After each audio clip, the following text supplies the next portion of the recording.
Hello everyone. We're waiting for a few people to join and admit them to the room. Good morning, everyone. Good morning. Very happy to see some familiar faces. Right.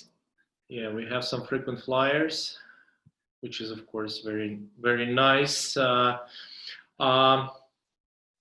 many are we already? 15. So yeah, let's wait just for a minute. We will not wait too long. I always think that waiting for people who are late is essentially just punishing the people who are on time and kind of letting go of people who are late. So let them know. Perhaps you can wave if you hear us really well, so that we can test. Yeah, that sound is good. Yeah, those of you who are with video. Yeah, if you don't have video on, then you can still wave. It still counts. Yeah, or write in chat if there are any problems with video or sound. All right. Hear you well. Brilliant. So let me introduce this session. Okay. This is the fourth INTEA e-breakfast about e-learning. And I think it's time that we stopped calling it an e-breakfast and just switched to breakfast. This is E is the new norm. E is the new norm, right? So next time we do something offline, we'll go with offline breakfast, right? Exactly. Let's call it like that. Basically, this breakfast is in a way a continuation from the previous one, where we talked about e-learning marketing and how to market your e-learning to your employees. Today we want to talk about how to sell it to your employees. So basically going from more strategic stuff to more tactical things you can utilize. Let me make Raivis a co-host. So yeah, I'll be monitoring the chat. So yeah, is your name INTEA? I think so. Okay. Yeah. Somehow. See, this guy is so dedicated. He doesn't even use his own name. Yeah, make a co-host. Brilliant. Make a co-host. Yeah, sure. Yeah, so you can see the chat now. Somewhere. Yeah, brilliant. Perfect. So yeah, I think we can start. And since you are all on mute, but we want to make it as interactive as possible, then feel free to write in the chat your thoughts, your questions, your ideas, and at certain points we'll probably stop and ask for your opinion or feedback, and then just do it in chat, and we'll follow up on that. Yeah, all right. So in fact, my very first question, let me ask you this. Have you been to the previous? Let's test the system. Yeah. So this session sort of continues from the previous session when we were talking about marketing e-learning to your employees. Now we will talk about selling. So the question is, have you been to any of our previous breakfasts, and have you been in particular to the previous breakfast, or maybe this is your first? So just type in chat, find the chat, type in there. We'll check, and Raivis can keep admitting people into our session.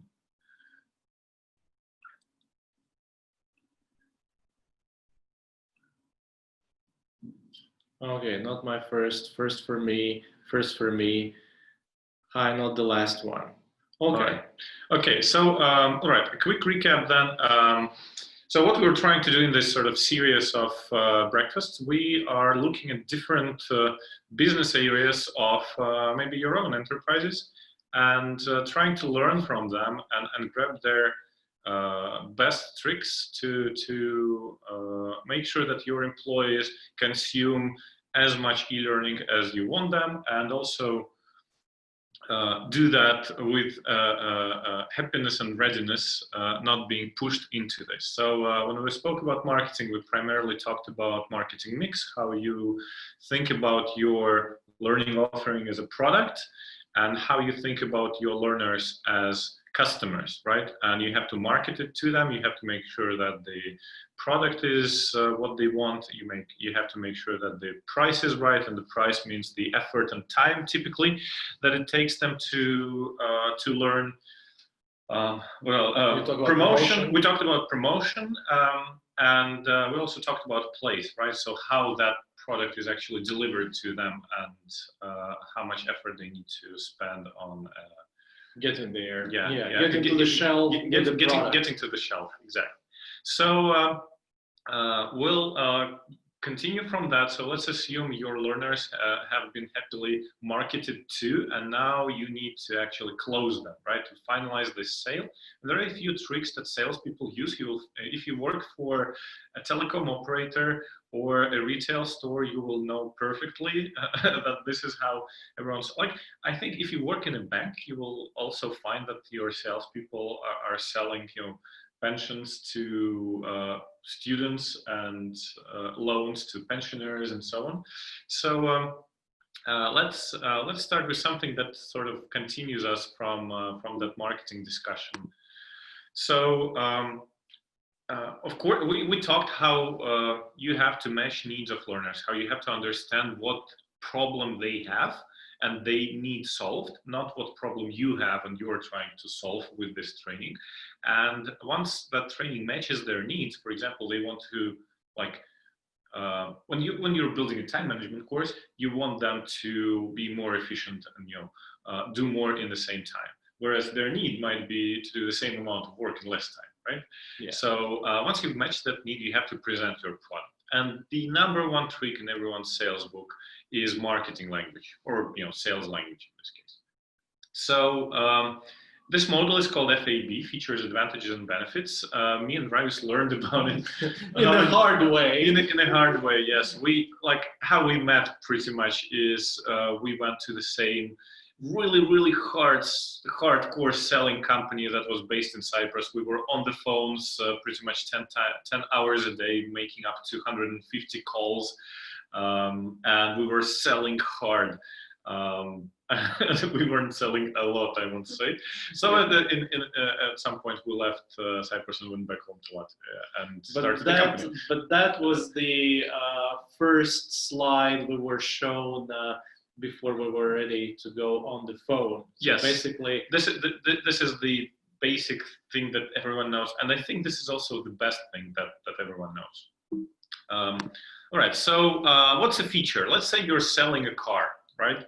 And do you have a car? Type plus in chat if you have a car. And I will keep you busy. This session is interactive, right? Yeah, and so the pluses come. Yeah. Oh, there's a minus. Yeah. There's two pluses. Yeah, somebody's more affluent. So yeah, you've all you have purchased the car at a certain point in your life. And you look at the car and it says, it has an ABS, and it might even say that ABS stands for anti what? BS is braking system. Yeah, yes. Anti-locking, right? Anti-locking. So it doesn't.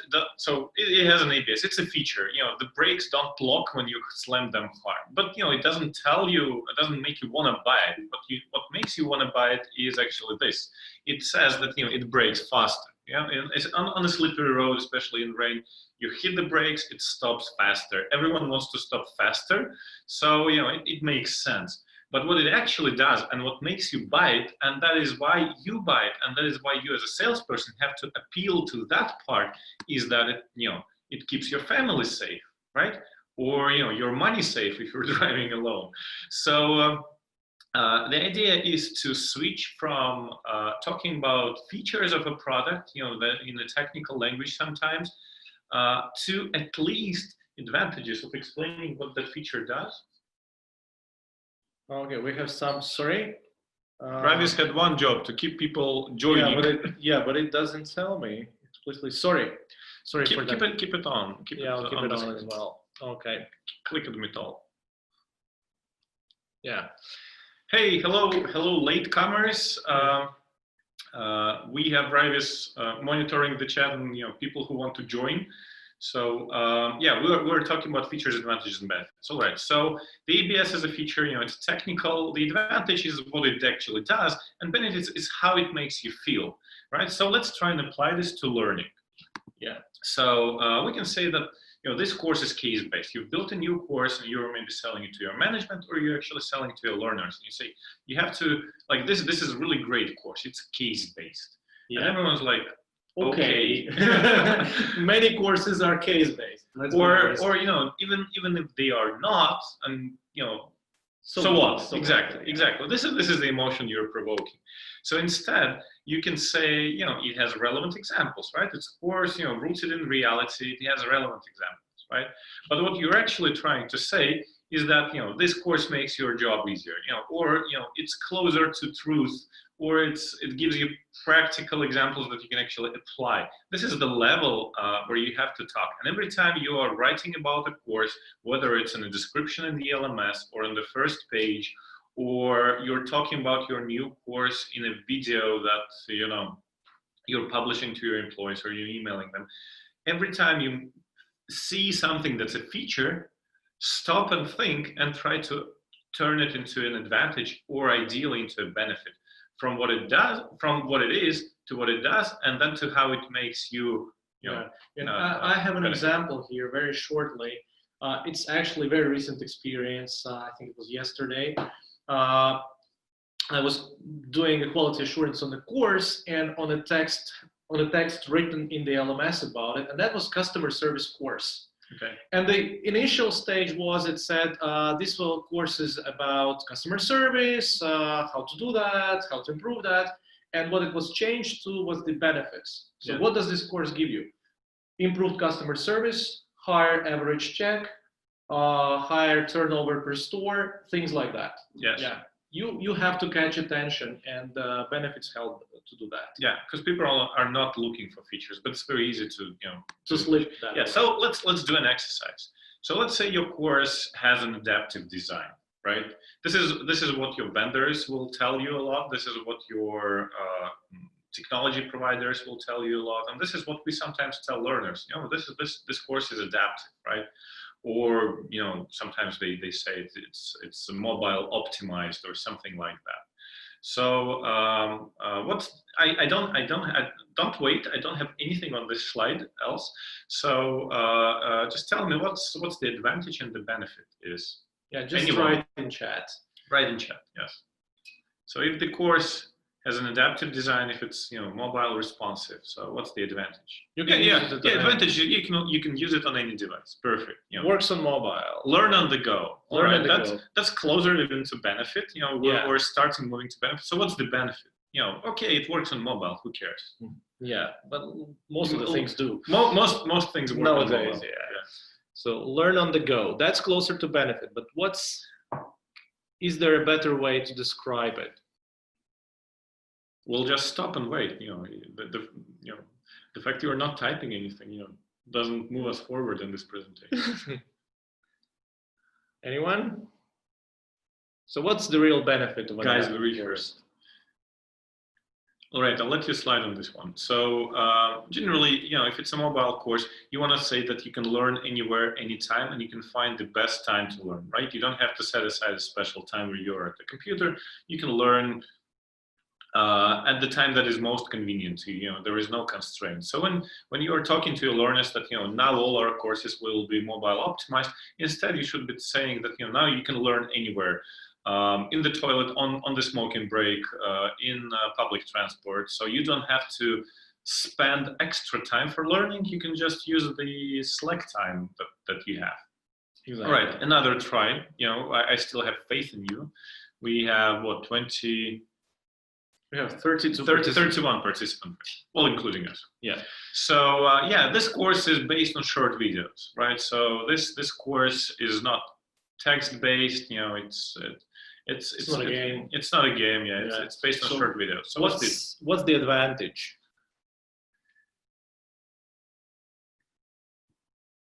You can listen to content. Yeah, it's an advantage. Yeah, it's clearly an advantage. It's saves time. Probably quick. Yeah. It's quicker. Yeah, take less time.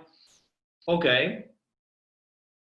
These are all advantages, I would say. Yeah.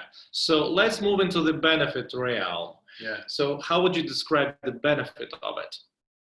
Kind of takes less time is already very close to a benefit. Yeah, it can be, in certain cases, it can be the benefit. Yeah, if you are learn more in less time. Yeah, exactly. This This is already benefit. Again, Yeah. I use this exercise a lot. This is a slide from one of my workshops, and what the moral of the story here is that it's hard to formulate sometimes because you are already thinking. You take it for granted, right? You assume, well, it's obvious, right? It's short videos, so they save time. So that's it. Like, and we assume that everyone realizes that as well. But the problem is that no one will take even half a second to stop and think about what it gives them. They will look at that. It doesn't provoke an emotional response. People move on. So you have to do the work for them. You have to get there and say that, learn quick when the need arises. Excellent, right? So this course allows you to learn quickly when you need it, right? This course allows you to complete the same amount of training in less time, get back to work faster or get back to your family faster. So this is how you should communicate. This is the language. We're not talking, we're not talking about revolutionizing the course, right? We're talking about just how we sell that. And all right, this is also a very popular thing, created by an expert. It could be a world famous expert, or it could be your enterprise famous expert. Right? Yeah, we all have those people we know in the companies who are the experts. Yes. So it's built by the expert. Built by the experts. So what's the advantage? Let's try and move it into the advantage area.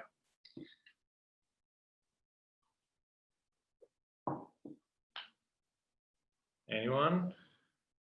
You can jump straight to benefit if you already feel, if you already got the vibe. Reliable information. Yeah, that's an advantage.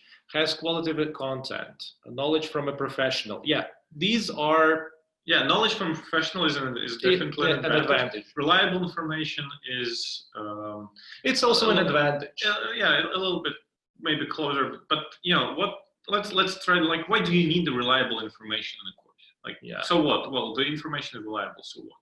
Right. Yeah. So it means that something was unreliable in the past. Yeah, but okay. These are the advantages. You're totally correct there. So, but what's the benefit? Now let's move to the benefit. Make yourself better. Yeah, if it's, let's say, if it's a sales course, it's. I would say that if I were selling it, I would say it's guaranteed to make yourself better. And I would say that maybe you will not make a fool of yourself when using this information, right? So you will, or if you get fined for mistakes, or losing job bonuses, you will get results. Learn from the best experts. Learn from the best experts still is in between advantage and benefit.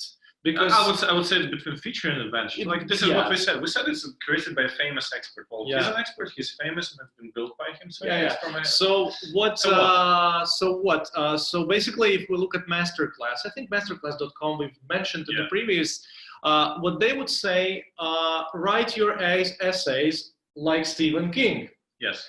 They would say something like that. They would incorporate the expert in the benefit, but they will stress what does it make kind of you do. Yeah. So you'll be selling like, I don't know, presenting like Steve Jobs, selling like Bill Gates, I don't know, making speeches like Obama. They would incorporate these two things. They will focus not just on the expert, but also on you, what you will do in the end, right? So this is not so it's created by a world famous expert. So the advantage is it has a reliable and probably practical, good quality information. But the benefit is that you will sell like that expert, or you will crunch numbers like an expert, or you will work as fast as that expert. So you will win. You will become a better person. Absolutely. You will not lose sales, or you will not make mistakes that hurt customers and so on. So what's the benefit, right? So, or you will not make a fool of yourself. All other courses are created by God knows who, right? Yeah, because those or maybe spend your money wisely, right? So it's by an expert and you're paying for this, or you're spending time on this. Spend your time wisely. Choose the course that's built by an expert. Right? Yeah. So don't waste time, save time again. So, all right, hope this is clear and hope this is useful. Again, we have more people on cameras. Wave your hand if you think that this is useful. Yeah, there are some people waving. Brilliant. Okay, let's move on. All right, so another thing that I wanted to touch on when we talk about the language is how we actually present the courses in the LMS. So this is a screenshot, not from a real LMS, in fact, but from a template for an LMS, but it looks a lot like one, right? Yeah. So this is what it typically looks. And some people will say, well, it's neat, it's nice, it's catchy or not catchy. But this is how people who actually rely on content to be sold for a living do it. So this is Ant a guy from YouTube who has about 2,000-3,000 subscribers, but he's a freelancer in e-learning. I watch his videos. He does. I can't say he does excellent content. He does good content, but he does excellent presentation. So exactly. It's eye-catchy, right? He's promoting himself. He has double. He's double tapping the message, I would say. So one thing, what you see in the picture, a keyword, something striking, and then it explains what it actually does in small print below. It's varied, but in the same style and so on. So if you go to anyone YouTube channel that relies like really professionally on selling content, you will find something like that. You will find people's faces, like real people faces, not just people from what we had there, just random people from stock photos. You will find striking messages in 1, 2, 3 words, and you will find both teasers and kind of promises of what it will be there, and also kind of sales language based explanation of what it is. So for example, the very simple custom illustrations for e-learning. Yeah, it explains exactly, right?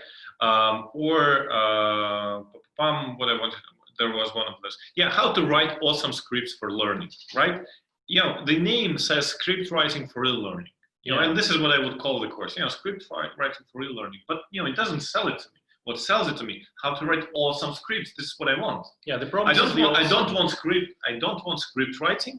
It's here in the bottom row. I don't want script writing. I want to write awesome courses as a course writing professional, right? So this is an example. And when you look at your LMS, try and transition from this to that. All right? Okay, maybe not that extreme sometimes. It depends. But you have to move in that direction. Think about it. Yeah. All right. So another sales trick that all companies use, or not even a trick, I would rather say it's like the centerpiece of their strategy typically, is how we move people from one-time purchase to a customer lifecycle, right? This is on its own is worth a separate webinar for, let's say, a company like to its salespeople and so on. But this is how your company works. This is how our company works. This is how, sadly, not every e-learning department works. So what's a life cycle, right? Essentially, it's the process of creating the awareness and interest in a product, right? Then there is a desire to buy that product, and you actually go and buy that product, right? So for example, there is a Duolingo app that teaches me Italian, right? So at one point I became aware in that app. I became interested because I read that it's better than others. It's AI based and super simple and so on. And then I thought, okay, I need to buy that. And then I actually went and bought it. And then I became a loyal user, and then now what I'm doing here, I'm advocating that app to you. Yeah, go ahead, buy Duolingo. It's really great. So in most cases, this dying off graph is even more extreme in e-learning, right? So what we do, we stimulate some interest, right? We have courses on time management in the LMS, or on stress relief, or on negotiations, or something like that. People at some point, get the desire to actually do that. They go in there, and then it stops, right? They finish the course and then it stops. Nothing happens. No courses actually are designed to build loyalty, right? And the question is, well, there's a couple of questions. First, in when we sell e-learning on our LMS to our employees, and by selling I mean not for money, but in a wider sense, we miss a few crucial steps, right? So we can, let's say, raise some awareness that that course exists, but we fail to raise the interest, and this is what the previous slides were about, right? Remember in Django, in that movie, you had my curiosity, now you have my attention. Right? No, you had my interest, now you have my attention. Yes. Yeah. So, but in essence, it is like that, because how often have you received an email, I don't know, from your LMS or any other kind of I don't know, newsletter or something like that would say something interesting about it. You see that, this is topic interests me, and then you say, I'll do that sometime later, and you never do. Yeah. So this is where the curve drops. Yeah, this is if you get to the desire, it drops off before action never gets there, right? Or we rely on people to actually generate their own desire based on some awareness, so keeping the interest part, and then they get to the action, or we push them into the action with whatever means we have, and this is actually the part that I think is crucial here, and this is where the slide where it actually takes off, right? Where we don't lose those people, where this stays and goes into the next similar cycle, is the loyalty, right? So are we build how would you build a loyalty to an e-learning course, or e-learning to your LMS e-learning platform, e-learning platform? Through a course. Through a course, yeah. There are a couple of ways, I believe. One is, and let's ask this maybe as a question: how many of you have courses that mention other courses on your LMS? Yes. Write a plus in the chat if that's the case. Or if you have two courses like that, write 2 pluses. We have that system. Yeah, we have a 0 coming in. That's honest, but expected, I would say. Yeah. Anyone else? Yeah. Do you do that? So this also when we talk about loyalty, one other thing is actually kind of brand recognition in there, right? So when I'm building, like when you launch any app, like if you play a game on a mobile, it gives you the producer logo first and foremost. Before jumping to the kind of first slide, which is the cover of the game where the orcs and elves, or the spacecraft, or the carrots and farms are shown, it tells built by XY Games, right? Yeah, or EA or something. Yeah, well, if it's a huge producer, so like Rovio, Angry Birds, why they do that is because they want to build loyalty. They want to make sure that if you like that game, the next game built by them, that it's built by them, right? So in this is part of that build. Like we can do like a whole session on building loyalty, but generally you have to think about how do we make sure that the customer who or the learner who went through the course remembers that this is the course, that it has a name, a brand, a series, an expert's name, a design that stands out, and then they will be looking for the next course like that. That is, and the easiest way to stimulate looking for the course like that is to actually mention the course like that. If we like, if you read any kind of best-selling book, those super commercial books, like last time we were talking about Dan Brown, for example. This time, let's say we talk about J.K. Rowling. She wrote, aside from Harry Potter, she wrote I think 3 or 4 at this point detective stories about. Those are brilliant. Yeah, Cormoran Strike. They've been televised and whatnot. She actually wrote them under a different name initially. So when you open this book, it actually every 100 pages, and also in the very front and the very end, it mentions this is a story 2 of Cormoran Strike, and these events that Cormoran Strike, it's the name, is talking about are depicted in the previous book called XYZ. And in the end, it says, this is the series of books you've read. This one, so buy other books. Exactly. Right? So that's a kind of subscribe. If we go back to the YouTube example, subscribe. This is how you build loyalty. Do you make people subscribe to your courses, even if it's a kind of just in their head? Yeah. Same goes. Yeah. What I'm thinking here is that when we talk about e-learning, there are also kind of an aspect that if you have this course built by that expert, yeah, why don't we mention that expert? Very often in the companies, we even know the names of those experts, especially in the Baltics, where companies are smaller. You know that if it's on, I don't know, credit, credit rating course. In a bank, you would know that this is the exact person doing that. So you can always suggest other courses by the same expert.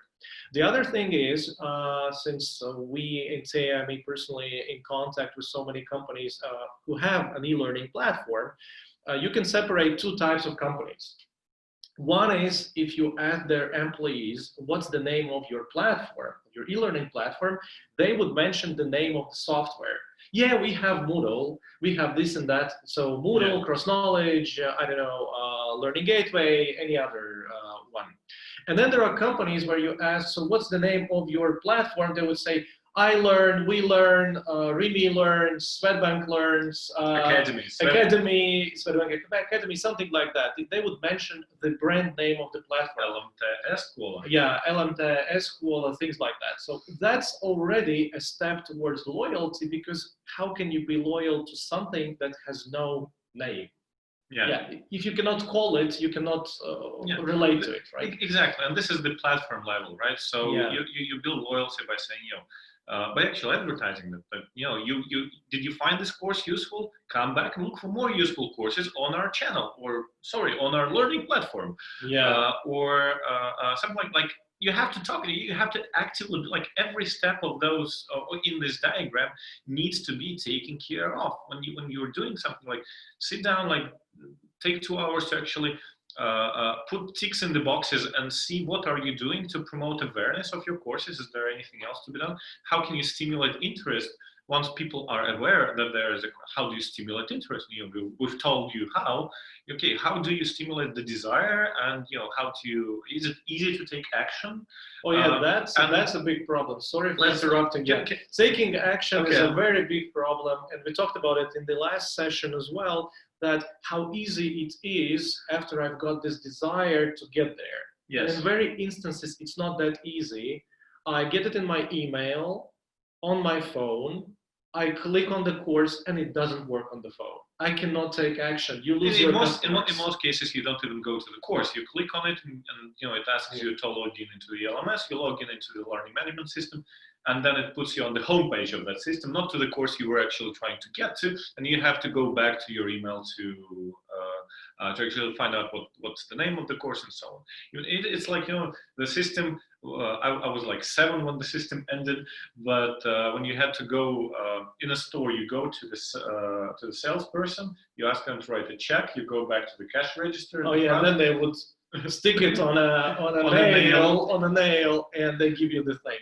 So they actually take your money, they give you the actual receipt that you paid your money, and with that you go back to the salesperson, and they stick it on another nail and give you the sausage that you are trying to pay for, if the sausage is still there.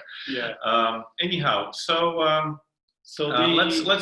let's just touch briefly upon the advocacy, right? So again, once you do all of that, again, think about how you make people promote this course to other people, or even to themselves. Like, ask them, like, do you want to rate it? Do you want to leave a comment? Do you want to say how useful it was? Do you want to share that with others? Like, stimulate them. Even if you don't have a share button in your LMS, just write something like, tell others, you like this course, tell your colleagues, why not? All right, let's move on to another trick. We've already, Raivis is because these things are so natural to any salesperson that it's very natural to start jumping towards them. So we will talk about cross-selling and upselling. If you look in your LMS, probably you have a course on cross-selling and upselling for your employees. Just to explain briefly, So cross-selling is when you add another product to a product the person is buying. If you've been to a gas station and bought a coffee, they will ask if you want a chocolate with it. If you bought a chocolate, they will ask you if you want something to drink. This is cross-selling. If you're buying a phone, they just as another example, they will say, do you want a case with it, right? Or a protective glass? Or if you're buying a player, like a music player, do people buy music players? No, no. It's in the phone now, Sergey. You. It's called Spotify. It's software. Okay. They say, do you want to buy the headset as well, like headphones, or stuff like that. This is cross-selling, just adding another product. Upselling is just saying, okay, if you pay a little bit more, you will get much more. This is like supersized part in McDonald's. This is if you go to any subscription service online, they will tell you that by 99 more cents you get full HD and 5 more people in Europe. Like Netflix costs like €7, and then for €2 more you get 5 people to watch with you. Yeah, it has those screens. It's $7.99 is when you have one screen simultaneously, then two and then three. Yes. So, and you just add $1 or €1. This is awesome. All right, and everyone does it, right? So here's a couple of examples from real world. This is a store. When you're buying a camera, you can see on the left-hand side, it will try to cross-sell you onto other things. And on the bottom, it will try to upsell you, like / cross-sell you on a whole bundle, right?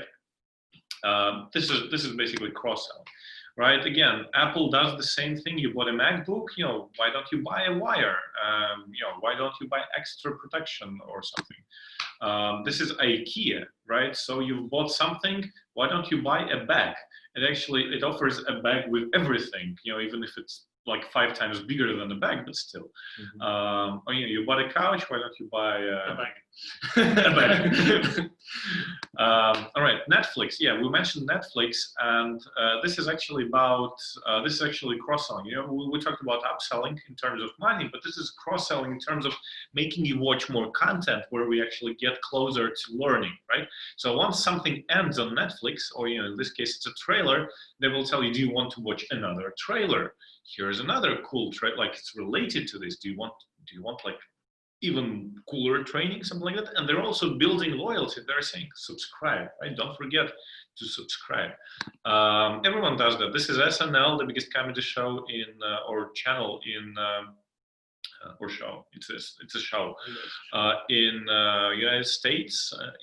Same thing. Watch more, watch best, subscribe, and so on. Tell me, we've already gotten 0 from Uliana last time. So are you doing that in your courses? And here's the same, when we were talking about this earlier with Raivis, we came up with a few examples. One was on Excel, right? So let's use it as an exercise, right? Yeah. Don't tell. Yeah. So let's say we have a course on Excel, right? So you learn about formulas and formatting and sorting and filters and whatnot. So you complete a course on Excel. What would you add on the last slide as in terms of cross-selling, right? So cross-selling is another product that's related to this. A course on what? Okay, now that you're happily done with your Excel course, go ahead and do what? Thank you. I can see some people typing, and also can see some people not typing. SQL. Good. Okay. Very good. Business analytics. All right. Word or Power. Yeah, that is also excellent, right? So Power BI. Power BI. Right. This is again business analytics. Access. Power BI. Yeah. You see, you got the idea that there is. I would. Yeah, all right. That's true. That's a little bit upselling as well, because I would say in terms of effort, a course on Power BI is more costly than a course on Excel. But you've done well with Excel. Now Power BI is actually cheaper. It's just an extra effort on top of the Excel course. All right. Same goes for Word and PowerPoint. Obviously, if you're interested in Excel and you probably have never worked in Microsoft Office before, you should potentially learn something about PowerPoint as well. And that is an like a super classic 100% cross-selling, because this is exactly in that same package. It's really potatoes to a burger to a Coke. So make the whole package, get it. Power BI is a little bit more upselling. It's like kind of same thing but bigger. But since it builds on top and adds onto it, what would be? Let's try to work more with upselling. So okay, now you learn Excel. Upsell me. How can we upsell? Yeah, what other course would you upsell to a person who has already done Excel, and now if they build on top of that? Yeah, Excel Advanced, Variable Basic. Okay, we have a lot of technical people here. We can see that Excel actually touches something that's important for so many companies. It's just such a basic skill for everyone that you are working with that every day. I would say we can talk about econometrics or statistics or big data or data analytics in general, right? So once you've solved the tool, and now you know Excel. Now you can do something with this. What do you want to do with it, right? Yeah. And I want to analyze my customer data, or I want to analyze my my colleagues' performance data or my employees' performance data. Now that I know Excel, I can do something with it, and that I would call an upsell, because now it's just an extra effort and you're there, because you don't learn Excel to actually learn Excel. To just play with it. Yeah, you learn it to actually do tasks, right? Whereas adding another product is great. So it's an area where and here you see what can happen with this upsell. It can be more targeted, because Excel is a general skill that the person in HR needs, in customer service needs, that in accounting and and there that product, which is an upsell product, can be already tailored to the audience. So if I'm an HR person and the LMS knows that I'm an HR person, the upsell can go into use Excel to predict employee performance. Calculate different HR efficiencies and so on. If it's a person, working in a customer service in a bank, then we can show him how to use Excel to rate customers, if you do use Excel for that. Of course, that's but you can think in those lines. But how hard it is to add one slide to that Excel skills course in the end, which says, excellent, now you know more about Excel, you're confident in using Excel, where do you want to use that? And then say, I want to use it in HR, I want to use it in sales, I want to use it in customer service, I want to use it in production, I want to use it in financial analytics. And then you click on it, and it says, excellent, you want to use it in financial analytics, you might be interested in... Here's the list. Here's the list of courses that will help you. This is how you upsell, cross-sell, and build on, while you have that guy interested in the thing, sell something else. Yeah, exactly. Because the LMS is basically what? It's your store, right? You are fighting to get them in the store, but when they are in the store, you become not a marketing person, you become a salesperson. Exactly. And then you have to act as a salesperson. Exactly. And I would like to end with that, because this is perfect, actually. In fact, I have just a summary slide now. So once you get those people into your store, start selling. Use sales language. Don't talk about features. Talk about benefits. Don't talk about your product and why you built it and how you built it. Talk about how it solves their problem in terms that are obvious to that person. Make sure that you cross-sell and upsell products while you have them. Make sure that they get out with as many bags as possible, and build life cycles, right? Make sure that once they leave, they tell others and more people come. Make sure that they come themselves back in that life cycle, and they don't just drop off after they finish the course and you have to start from zero again. That's pretty much it, I think, from me in terms of explanations, right? This is my favorite, I know how many people have seen that, my favorite slide: absorb what is useful, discard what's not, and what is uniquely your own. This is in the words of the great master, Bruce Lee, and thank you very much. We're very happy to answer any questions or comments. One of the things is, well, first question, actually, let me ask you: was this useful? And don't wave hands. Just what's the most useful part? Can you just help us and type in chat? Yeah. What's the most useful part? I read this in sales of service. Most point is not sales, but real consumption. Exactly. Yeah, the importance of consumption. Absolutely. That's that's actually something that I learned from a guy who runs probably one of the largest gym chains in Europe.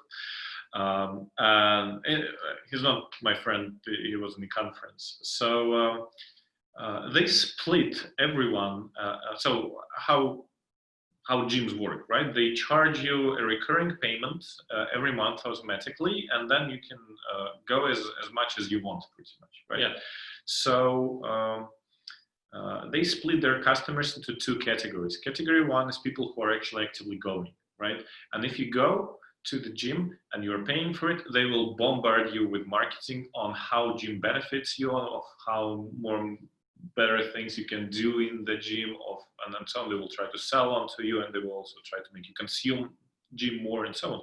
But if you don't go, they will never send you a single line or a message or text or nothing, because every time like someone receives that text, they're like, oh damn, I'm paying for this, I should cancel, and they cancel. Right?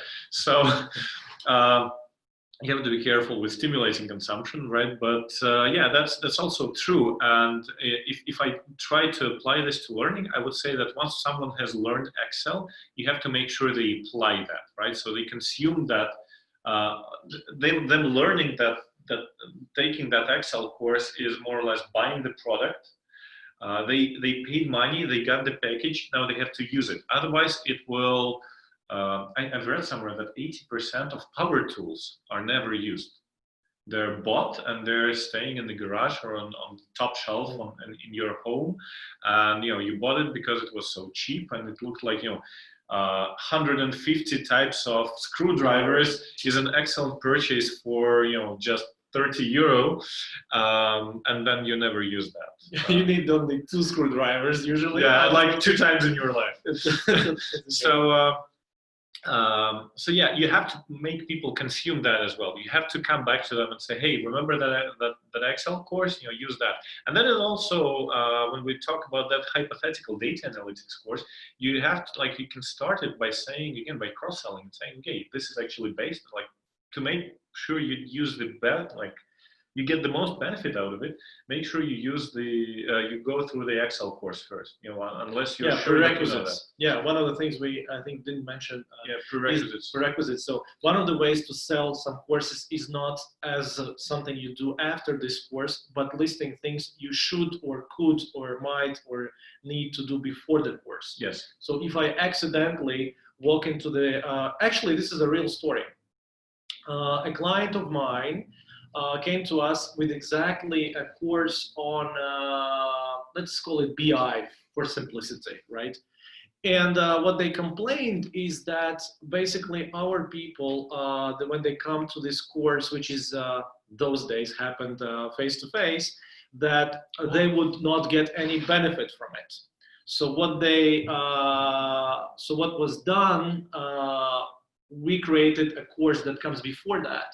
Right. So one of the things when the consumption can actually fail is because you're not ready for this consumption. Yes. So you have to offer things that are simpler, more basic before that. Yeah. And who was I talking to this?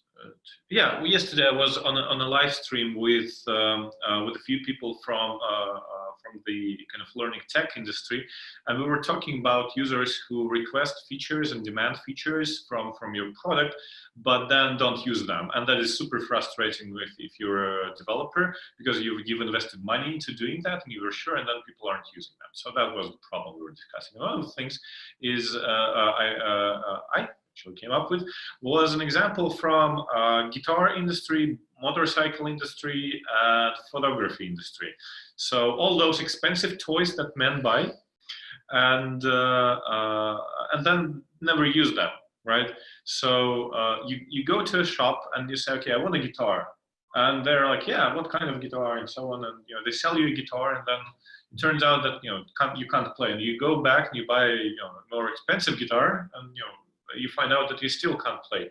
And if your end goal is to actually be able to play the guitar, the shop should also actually train you. Maybe it's a prerequisite for buying a guitar to actually know how to play that. So now Fender is the biggest producer of guitars, and the biggest brand of guitars in the world.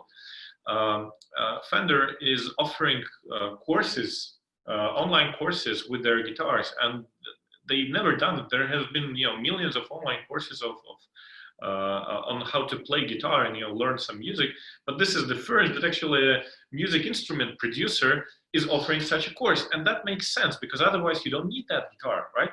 Yeah. And obviously, if someone else offers that course, you will buy their guitar. So it's a competitive market as well. Same thing with photography. You buy a camera, and you take pictures, and those pictures are still not price worth. Yeah. And you go and buy a more expensive camera, or you try a different brand, or you try something else. But in fact, what you should do, you actually should step back and you learn to use that a little bit. And the same thing actually works for learning as such. It's people are, I would say, very often employees are not that good in learning. They do not know how to learn. Yeah, and this is one of the prerequisites that sometimes you give them very good content, really practical case studies, examples, it's all taken from life, but they cannot consume it. And if they consume it, they do not apply it. Yeah. So what they need is a course on how to learn. And it's amazing that not so many companies have that. And I would say that would boost your loyalty, and that would boost your intake of your products, of your courses or webinars or any that would increase if you give them those skills, because they are a prerequisite. Yeah. It's like I would say it's like self-help books. Yeah. Right? So you read the self-help book, how to become a more patient person, or how to become a friendlier person. Dale Carnegie, how to make friends and win people. And then you read this book, and then you don't consume it, right? You don't get the result. You don't want to buy another book by that guy because it didn't help. Why? Because you were not practicing it every day. So yeah, courses can be like that. Some courses will not be like that. Like you read how to do that, and you start applying it in your job every day, and you're like, yeah, and like every time you save time by using some really tricky Excel formatting or a formula, you're like, yeah, thank God I went through that course. It saved me so much time, right? So, and this is something that you should care about when actually building the course, making sure that people know how to do that, and also stimulating that in the course, building them up for success, not for just reading through the course, and then following up. Courses never work alone. We know that it's a learning process, not a learning event. And you have to think. Yeah, is there anything useful? And thank you. This is a great comment from Anita. So, is there anything else that you found useful? We have 3 comments from 30 people. That is not how we build loyalty. Yeah. So if there was something else you found valuable, just type in. Also, feel free to type in things you would like us to talk more about, because we are building this. Yeah. What are the other topics you would like to cover? Because these topics as well that we discussed this time and previously about marketing, they came from the audience very often in one way or another. It was mentioned, so we would be very happy to know how we can help you, and just let us know. Not necessarily topics. I would say that like no one has come to us ever and asked, hey guys, can you tell us how to sell e-learning to our audience? No one uses that language. Or no one mentions marketing and so on. But people come with a problem. They say, okay, we have 80,000 courses on the LMS and no one goes there, right? or the uptake of courses that are absolutely needed to be taken is 80%, and courses that don't have to be taken absolutely, it's like 10%. Like how do we usually increase it's that? 2. 10 is a very good or number. we like people who start a course and finish the course, the ratio is 1 to 10, right? So 90% people drop off. In some courses 99% people drop off. So how do we fix that? So we're kind of interested in your problems, and we'll find ways to solve it. Oh, yeah, there is a suggestion, yes. So about how you can stimulate consumption by setting a deadline.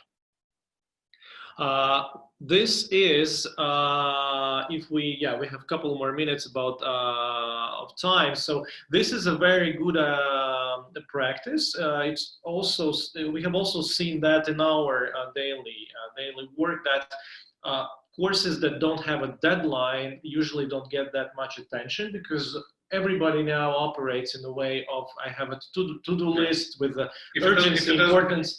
If it doesn't have a deadline, it gets sorted to the bottom. Yeah, it always goes to the bottom.